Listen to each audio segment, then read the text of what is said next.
Аида Камчыбековна, мен как раз коллегамдын квоталар боюнча маселесин улантып кетет элем. Айтсаңыздар, эми мына сиз экөөбүз региондорду 3 жылда кыдырып чыктык. Эл аялдардын баары кайрылып атат.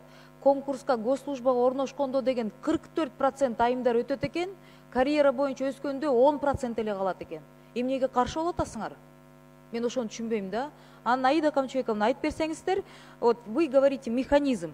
Баарыбыз билебиз, шайлоого келгенде жергиликтүү кеңеште айымдарыбыз голоса не получат. Почему?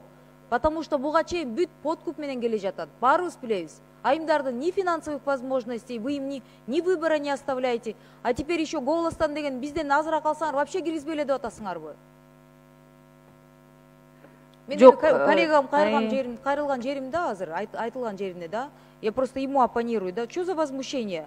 Во всем мире все, ар бир континентте деген айымдарды, гласные, негласные, даже при мажоритарной системе есть квоты. Правильно? Вы как инициатор законопроекта айтсаңыздар. Туура. Башка өлкөлөрдө дагы бар, бизде дагы ушул көйгөй болуп атат. Биз ушуга абдан ишенебиз. Мажоритардык болгондо айылдык кеңештерде аялдарга тең укуктуулук бердик, катыша берсин деген менен алар үчүн бөгөттөр өтө көп. Эркектерге келгенде финансылык, сиз айткандай, Эльвира Жыргалбековна, ресурстарды да колдоно алышпайт. Механизм деле так жазылган, бирок биз аны дагы тактап келүүгө даярбыз деген жолду айтып атам. 44 райондук жетекчилеринен бир да аял жок. 31 мэрдин арасынан бир да аял жок. 453 айыл өкмөтүндө болгону 14 айымдар жетекчи болуп турат.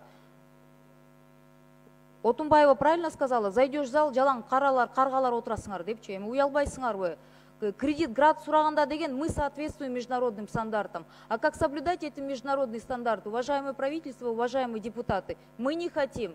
Международный стандартта деген гендерное равенство №1 коюлат, приоритет. Акча сураганда чуркап барып сурайбыз. А нормаларды соблюдать эткенде соблюдать этпейбиз. Могу мыйзамды иштетип атканда менин билишимче, мен как раз ошол эксперттер менен да жолуккам. Эксперт, международный эксперттер, бирөөсү менен тиги Нуржан Айым, это был Марчин, да, мистер Марчин, вот как раз представители СОБСЕ, как раз таки по гендеру мы обсуждали. Это у вас уникальный законопроект, обязательно его нужно поддерживать, и вот это международные наши эксперты. Почему мы против? А по гендеру в обязательном порядке урматтуу мырзалар колдоп бергиле. 10 секунд. Региондордо 51% шайлоочуңар айымдар. Ар бир каршы чыккан мырзанын деген фамилиясын илип региондорду кыдырып чыгабыз. Эстеп алыңыздар.